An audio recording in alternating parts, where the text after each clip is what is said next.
नमस्कार साथियों, स्वागत है आप सभी का आपके अपने YouTube channel Dhanraj short hand academy steno classes में।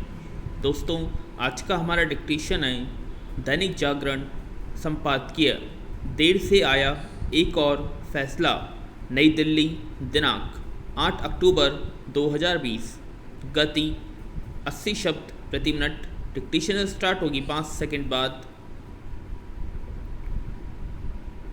स्टार्ट। आखिरकार सुप्रीम कोर्ट इस निष्कर्ष पर पहुंचा कि सार्वजनिक स्थलों पर कब्जा करके धरना प्रदर्शन नहीं किया जा सकता। विराम। उसने यह फैसला दिल्ली में 100 दिन से अधिक समय तक चले शाहीन बाग के उस कुख्यात धरने को लेकर दिया जिसके चलते लाखों लोगों को परेशान होना पड़ा। क्या अच्छा नहीं होता कि यह फैसला समय रहते आता? प्रश्न यह भी है कि नागरिकता संशोधन कानून के खिलाफ जब शाहीन बाग की सड़क पर कब्जा कर धरना दिया जा रहा था, तब सुप्रीम कोर्ट ने उसे खत्म करने का आदेश देने के बजाय वहां बैठे लोगों को मनाने के लिए वार्ताकार नियुक्त करने का काम किस आधार पर किया था?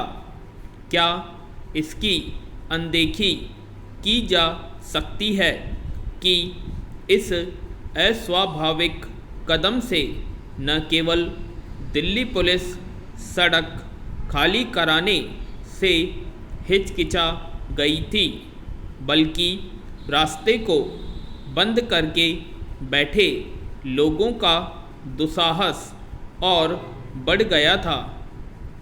अफसोस केवल यह नहीं कि एक और फैसला देरी से आया, बल्कि इस पर भी सुप्रीम कोर्ट ने कहा कि सार्वजनिक स्थलों पर अनिश्चित काल तक नहीं बैठा जा सकता। विराम। अंदेशा है कि कहीं इसकी व्याख्या इस रूप में न की जाने लगी कि प्रदर्शनकारी कुछ समय के लिए सड़क, रेल मार्ग आदि बाधित कर सकते हैं। विराम। पैरा।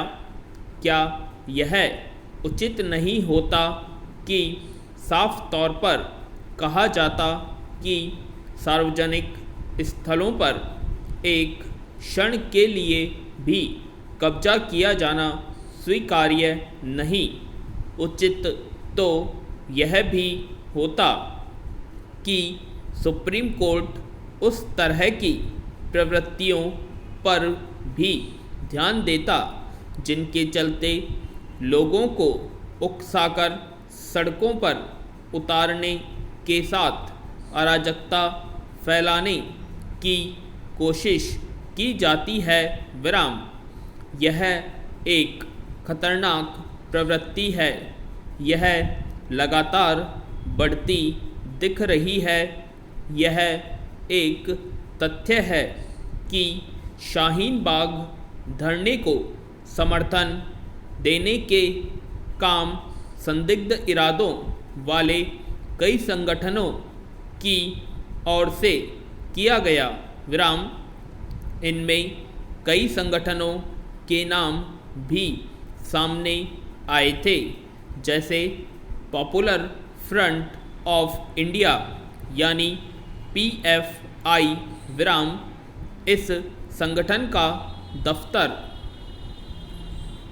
शाहीन बाग इलाके में ही है। विराम।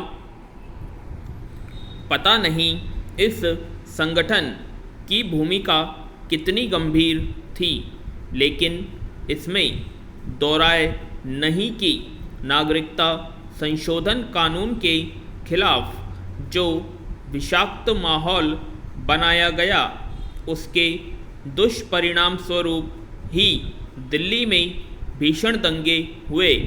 यह महज दुर्योग नहीं हो सकता कि हाथरस में हिंसा भड़काने की साजिश में भी पीएफआई का नाम आ रहा है। यदि यह सच है कि इस संगठन को बाहर से करोड़ों रुपए की फंडिंग हुई, तो इसका मतलब है कि देश विरोधी ताकतें धरना प्रदर्शन और विरोध के बहाने देश की सुरक्षा से खेल रही है। सुप्रीम कोर्ट को न केवल इसकी चिंता करनी चाहिए, बल्कि यह भी देखना चाहिए कि ऐसी ताकतों पर लगाम कैसे लगे। पूर्ण विराम। आशा करते हैं आप सभी को डिक्टेशन पसंद आई होगी, तो प्लीज़ कमेंट बॉक्स में कमेंट करें, और यदि आपने हमारे चैनल को सब्सक्राइब नहीं किया है सब्सक्राइब करें, बेल आइकन को प्रेस करें जिससे हमारी लेटेस्ट नोटिफिकेशन आपको सबसे पहले प्राप्त हो सके, एंड वीडियो को लाइक और शेयर करें। धन्यवाद।